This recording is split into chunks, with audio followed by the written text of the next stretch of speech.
Hello everybody, welcome to Tony's Beer Reviews. Thanks for joining for this review, which is for the beer we all call Peroni, but it's not called Peroni, it's Nastro Azzurro. It's made by Peroni, but yeah, we just all call it Peroni, don't we? Which is interesting because Peroni actually do have a beer in Italy called Peroni.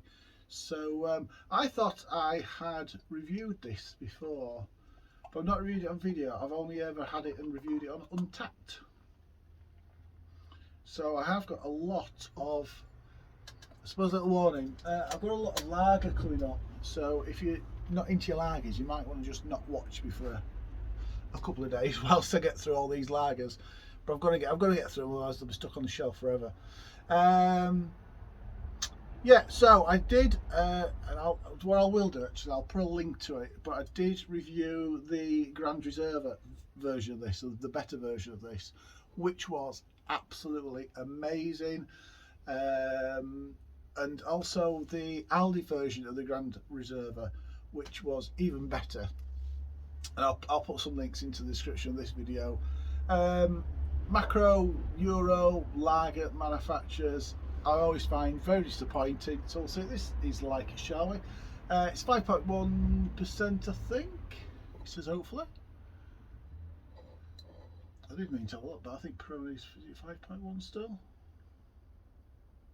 5.1%, which is 5.1. So it's 5.1% ABV. Colour wise, it's a lager, it's a Euro lager, it's pale yellow, it's clear, plenty of carbonation and a tiny white head. So what we've come to expect from these guys, the aroma's not too bad actually, to be fair. It is hoppier than a lot of other similar lagers, but yeah, you get the sweet pale malt, you got that hoppiness coming through, a little bit of citrus. But ultimately, it's a very generic lager aroma. Taste it. Cheers, everybody.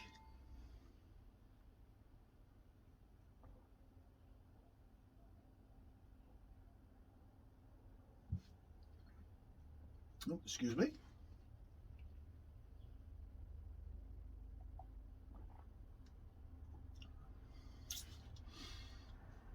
That's interesting. Just noticed on the back it says Roma, so is it brewed in Italy? I think it might have brewed in Italy.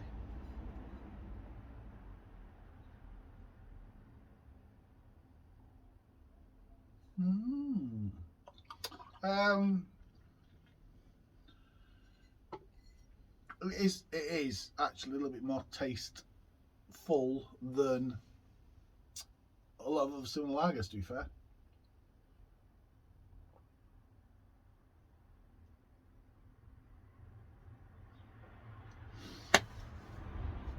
But it follows the nose. You've got a sweet pale malt flavour. You got a little bit of citrus coming through, and that's it. It's okay.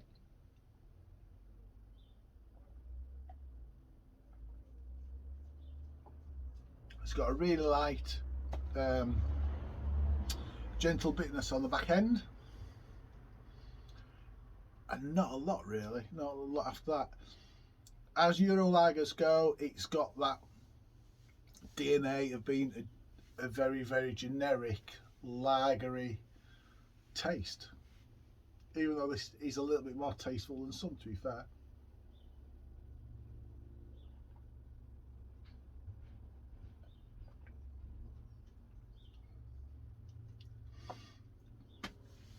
It's interesting, I think in the UK it's probably the best. If you go into any restaurant, particularly Italian restaurant, it's probably the biggest selling lager, but it's been taken over by Madri.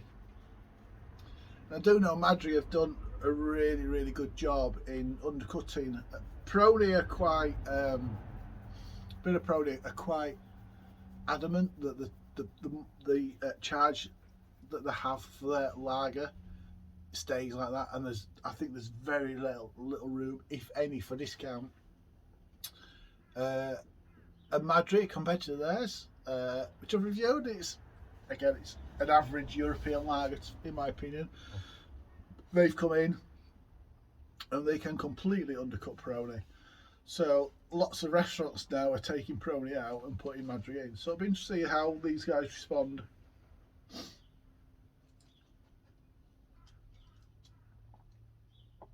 Because, like I said, Madrid's a wood now. Going to a lot of these restaurants and even like bars now, but would have served Peroni in the day, and now serving Madrid more than they are Peroni.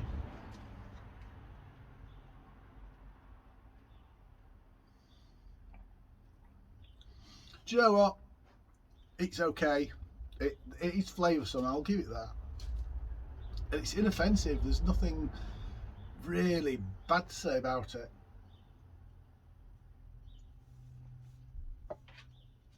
You can taste the quality in the beer.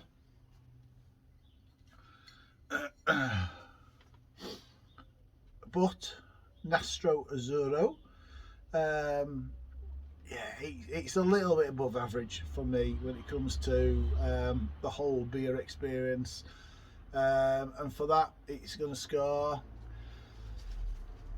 6 out of 10. 6 out of 10 from Andy's Beer Reviews. A lot of you will like Peroni, I know you will.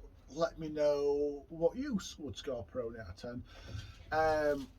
Like if you like the video, subscribe if you're new around here, you want more videos like this, or to see more videos like this. Until next review, where we are drinking, enjoy it and cheers everybody.